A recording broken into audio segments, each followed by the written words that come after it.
Hey hey hey, hola Indomax Indo Magazines. Oke, lanjut kabar mantap kali ini lagi datang dari dunia pertahanan Indonesia, bos. Nah, jadi di tengah situasi geopolitik dunia yang kini makin panas, Indonesia negara kita ternyata juga terus bergerak nih untuk memperkuat kemampuan teknologi militernya sendiri. Nah, jadi kata kuncinya sendiri, bos.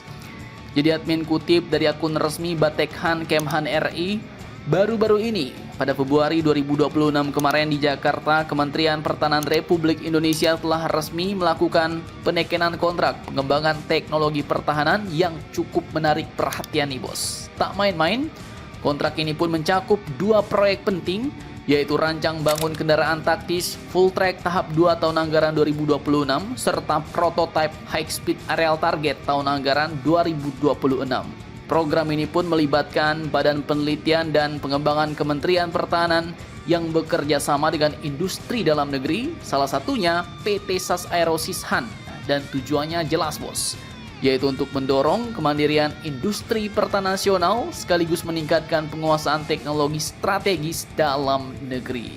Nah, sekarang kita bahas dulu nih proyek yang pertama, bos, yaitu kendaraan taktis full track.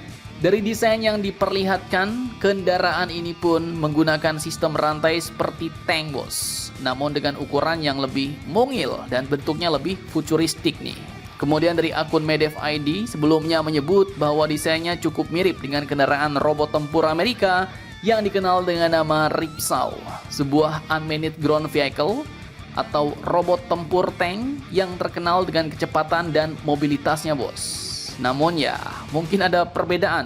Karena punya Indonesia ini dikembangkan di dalam negeri oleh Batekhan, maka ya versi punya kita ini mungkin dirancang khusus nih untuk kebutuhan operasi di berbagai medan khas Nusantara. Mulai dari hutan hujan tropis, tanah berlumpur, hingga wilayah berbatu. Kendaraan taktis full track ini dirancang sebagai platform multiperan yang dapat digunakan untuk berbagai misi militer, bos. Mulai dari pengintaian, dukungan tembakan, penyerangan cepat, hingga pengangkutan logistik dan evakuasi medis di medan operasi. Artinya nanti mungkin bakal banyak versi nih, banyak varian. Dan menariknya lagi, kendaraan ini pun dirancang untuk mampu membawa 4 personel atau muatan logistik dengan kecepatan yang diperkirakan dapat mencapai sekitar 60 km per jam. Sistem penggeraknya juga dirancang menggunakan kombinasi mesin hybrid dengan sistem track sehingga diharapkan mampu memiliki mobilitas tinggi di berbagai medan ekstrim. Dan dengan konsep ini, kendaraan full track berpotensi menjadi semacam robot pendamping pasukan di medan tempur, bos. Dapat membantu membawa perlengkapan atau bahkan dapat mendukung operasi tempur tanpa harus terlalu membebani prajurit di lapangan. Mantap, mantap, jos. Nah, sekarang kita masuk ke proyek yang kedua, yaitu prototype high speed aerial target. Nah, sesuai namanya, aerial target nih, bos. Jadi ini berbeda dengan drone tempur. Perangkat ini sebenarnya berfungsi hanya sebagai target udara berkecepatan tinggi doang. Jadi fungsinya ini untuk ditembakin doang, bos. Jadi untuk pelatihan sistem pertahanan udara. Drone ini akan mensimulasikan target seperti pesawat musuh atau rudal yang bergerak cepat sehingga sistem radar dan senjata pertahanan udara dapat berlatih menghadapi ancaman secara lebih realistis.